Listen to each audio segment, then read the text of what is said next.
hand high and do a somersault if you've never looked at porn in your life before?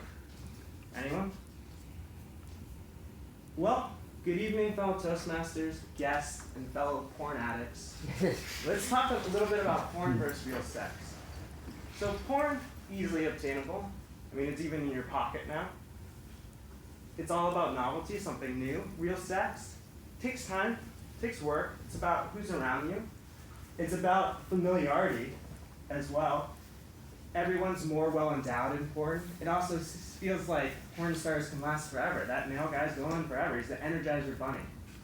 And it also feels like women can orgasm easily. They're squirting. It's great. But in reality, 75% of men ejaculate in 3 minutes. 71% of women never even orgasm. And then lesbians. They're everywhere, right? Every scene's a lesbian scene almost. In reality, 11% of women have had a same-sex encounter or would even consider it. And then the video editing. So something that takes weeks to make, you're thinking it's done on real time, like real sex, but it's not. And it gets even worse because porn focuses on penetration. It doesn't focus on courtship. It doesn't focus on kissing. It doesn't focus on cuddling. It also preaches not wearing condoms. When real sex, you should be having safe sex and wearing condoms at all times. So you may know that. You may not know that. But these 10-year-old kids that start watching porn, especially men, do not know that. They might have their sex ed class, but the reality is they're looking at porn every day. Their sex ed class might be once a week, and they're probably looking at porn during that class. And they start porn because of puberty. And when researchers in Canada were looking for a control group, they couldn't even find a control group because every young kid was looking at porn. This could be explained because of the Coolidge effect. The Coolidge effect says you get renewed sexual interest per partner. So as you can see here, a different female, you're going to have a lower ejaculation time. The same female, it's going to take longer and longer, eventually plateau. Each new partner gives you a dopamine burst, just like a cocaine addict. This leads to arousal addiction. Think about it. The more you look at porn, the more you need to see more porn. Arousal addiction and porn addiction have similar symptoms to OCD, anxiety, depression, performance anxiety. And you may think when your doctor sees you, oh, that's my main issue, I have OCD. But in reality, that could just be a symptom of arousal addiction and porn addiction. It can also be explained by evolution. Because evolution made us a hunter-gatherer. It also said if there's sex, have it. If there's food, eat it. Live now, survive now. But it didn't know that there would be endless supplies of food or endless supplies of sex maybe, or porn.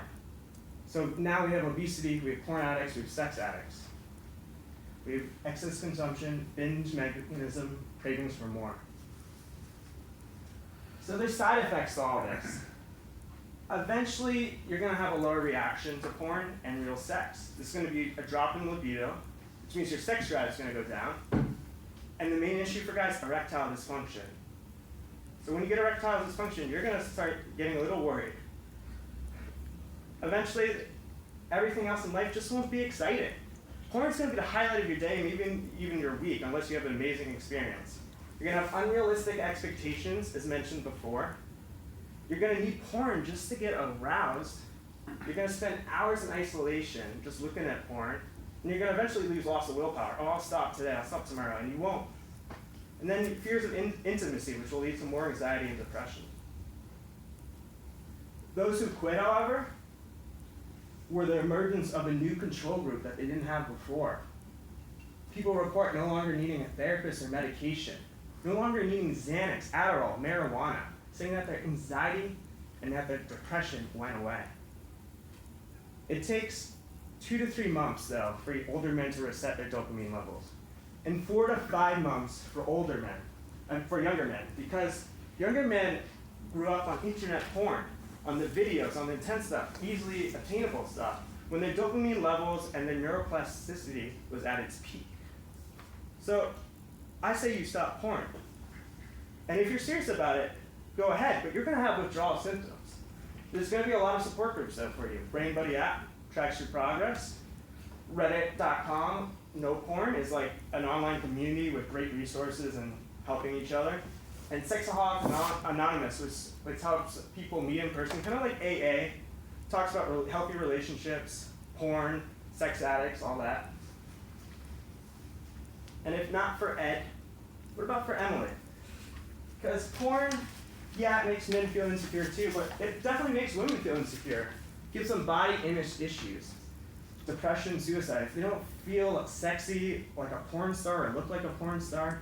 It also promotes male domination, women's submissiveness. How many scenes have you guys all seen where a guy just shows up, he dominates a woman, and it goes all okay, right? It also encourages female prostitution, either because an average porn star lasts just a month. And after that, they could get an STD, they get pregnant, even though they get tested. Prostitution, again, because it can lead to human trafficking, where, for example, Asian street meat, they actually take women from the families, or the family gives away a daughter to make money for the family. And rape culture. Again, something that seems okay in a porn scene is definitely not okay in real life. Porn especially hurts relationships. It's not about connectivity or mutualness. It's just really a focus on penetration, maybe the orgasm. The choice is yours. Best say quit porn. You have an option. You can be a weird pony creature laughing away in your parents' basement in the dark, hours and hours in isolation. You could be mentally ill, have symptoms of depression, erectile dysfunction, or you can be in a healthy relationship, having real sex, having a clear mind, and you can be hard. Mrs. Toastmaster.